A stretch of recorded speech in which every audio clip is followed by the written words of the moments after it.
Clarity ఇవ్వలేనప్పుడు ఏం చేయాలి? మరింత కన్ఫ్యూజ్ చేయాలి. విమర్శలకు సమాధానం చెప్పలేని స్థితిలో ఉన్నప్పుడు అర్థం లేని ప్రతి విమర్శలు చేయాలి. ఇదే ఇప్పుడు తెలంగాణలో బీఆర్ఎస్ చేస్తున్న పని అంటున్నారు కాంగ్రెస్ నేతలు.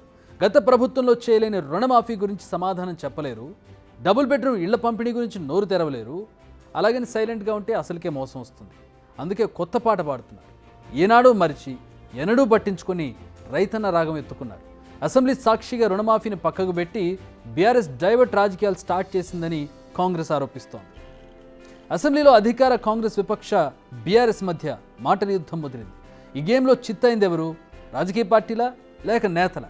అది తెలుసుకోవాలంటే ఫస్ట్ అసెంబ్లీలో బయట ఏం జరుగుతుందో మనం తెలుసుకోవాలి.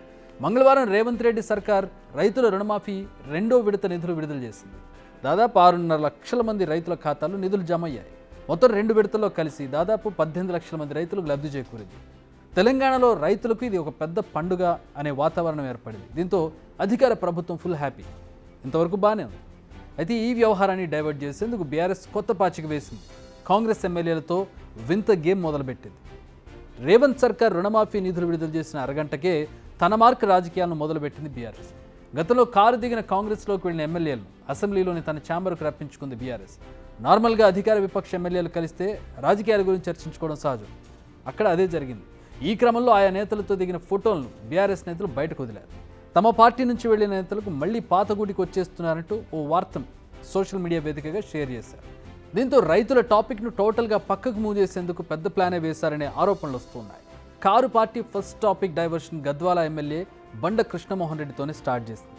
బీఆర్ఎస్ నుంచి ఇటీవలే కాంగ్రెస్లోకి వెళ్లిన ఆయన అసెంబ్లీ లాబీలో ప్రతిపక్ష నేత కేసీఆర్ ఛాంబర్లోకి వెళ్లారు.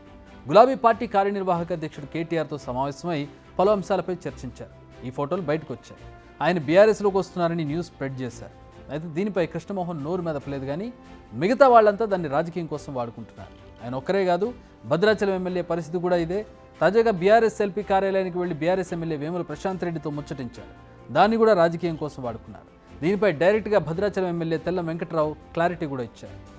అయితే ఎమ్మెల్యేలు జంప్ అవుతున్నారనే మ్యాటర్తో తెలంగాణ ప్రజల అటెన్షన్ రాజకీయాల వైపు మళ్ళింది. రుణమాఫీ అంశం డైవర్ట్ అయింది. ఎమ్మెల్యేలు బీఆర్ఎస్ ఛాంబర్కు వెళ్లిన దానిపై మంత్రులు ఆరా తీశారు. దీంతో బీఆర్ఎస్ డైవర్ట్ పాలిటిక్స్ వ్యవహారం వెలుగులోకి వచ్చింది. ఈ విషయంలో కారు పార్టీ బాగానే సక్సెస్ అయింది. సాయంత్రానికి అసలు గుట్టు బయటపడింది. బీఆర్ఎస్ డైవర్ట్ పాలిటిక్స్కి తెరదీసిందన్న విషయం ఆలస్యంగా పసిగట్టారు కాంగ్రెస్ నేతలు. అంతెందుకు, సభలో కూడా సంక్షేమ పథకాల గురించి చర్చించడం లేదు బీఆర్ఎస్ పార్టీ. దానికి ఎగ్జాంపుల్ హెల్త్ హబ్.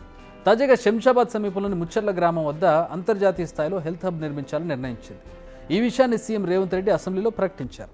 దీనిపై ప్రతిపక్ష పార్టీ ఏదైనా చర్చిస్తుందా అంటే అది లేదు. కనీసం సంక్షేమ పథకాల విధానాలపైన కూడా చర్చ జరపలేదు.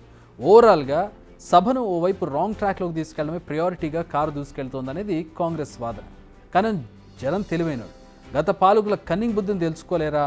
అందుకే రుణమాఫీ విషయాన్ని డైవర్ట్ చేద్దామని భావించిన కారు పార్టీ చివరకు ప్రజల ముందు చులకనైపోయిందంటూ ఉన్నారు కాంగ్రెస్ నేతలు. బిగ్ టీవీ అవుట్లుక్ కథనాలు నచ్చితే వెంటనే బిగ్ టీవీ ఛానల్ ను సబ్స్క్రైబ్ చేయండి.